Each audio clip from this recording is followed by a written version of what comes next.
So let's look into Viterbi algorithm, which is the most common decoding algorithm. So it tries to find out the path or the state of sequences.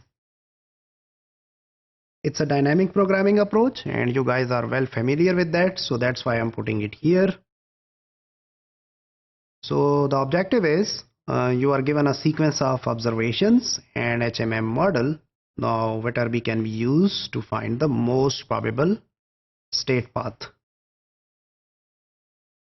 So what we are given, the sequence of symbols x1 through n, and we find the paths which is given.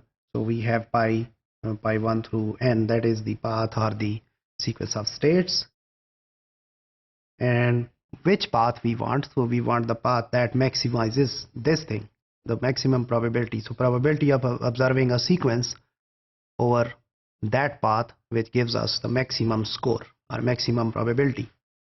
So we search recursively for the most probable state path by static, that is argmax over pi. So that is, we actually want to have the path, in simple way of saying this is that we just want the path that has the maximum probability of generating that sequence. So what we want to maximize, actually this is the whole probability of the sequence, we have seen that earlier. So actually we want a path that maximizes this whole thing, this whole probability of that sequence. Suppose the probability Vki of the most probable path ending in state k with observation I is known. So right now we are at I and the probability is known, and we want to move to the next symbol, so that is I plus 1. So far over here the state is k, and then we are moving into the next state L. So Vki is given by this equation. We are right now seeing over here is that the maximum path till that particular position. So Vki depends upon I minus 1. So right now we reach up till I while coming over a maximum path till I minus 1. So that is given by this relation over here, x1 through xi minus 1. The path was pi 1 through pi I minus 1. Right now we are in symbol xi, and right now our path is I, that is equal to k. So right now we are in state k while we are observing this symbol I. So that is what it is given to us. So that is actually the probability of most likely sequence of state ending at pi I, which is equal to k. Now we want to move ahead to the next place, to the next symbol, where we can have the next probability, which is given by VL. So symbol is xi plus 1, the probability is VL I plus 1. So we can then, in this equation we need to include the probability till pi I. So we flip around, play with these equations. We start putting their conditional probabilities, and then in the end here is the final equation where we can see the probability of that in which we observed for Vi, the previous symbol actually. So when you put it into that equation, finally we get through this relation, which is VL I plus 1, EL xi plus 1 is the emission probability of seeing that symbol over there while we are in this state L, and then we can multiply the maximum of moving till I position.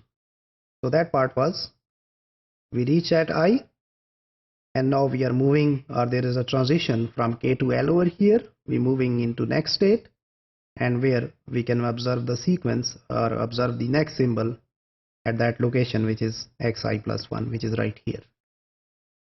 Same way for the ith position, we can use this equation. Right now we calculated, we started with I and then we moved to I plus 1. So if we are at I in the same relation, we can move back a further, and this Vk then becomes I minus 1 over here. So rest of the things they stay the same. Same way x I plus 1 becomes xi over here. So earlier what we have done is we were here and we were moving from here. So what about if you are interested at this place and you are right now here? So your probability up till that point can be calculated with this equation. So that equation is actually used in this Viterbi algorithm. So same steps, same stages. Since it's a dynamic programming algorithm, we have initialization, recursion, termination, and traceback. So we take the matrix, we initialize it with 0, and then there is a recursion where we put that equation which we have just explored right now, and then we keep pointers where we are getting those values from top to the bottom, or the way we did in dynamic programming algorithm. So that keeps track from where that value is coming in that particular cell. So when we reach in the end at the last state, so that is where our algorithm stops. So that is termination. So once we terminate that, then we move back while following our pointers and try to find out what was our maximum state path. So Viterbi algorithm is the most probable state path finding algorithm, or we can say is the decoding algorithm.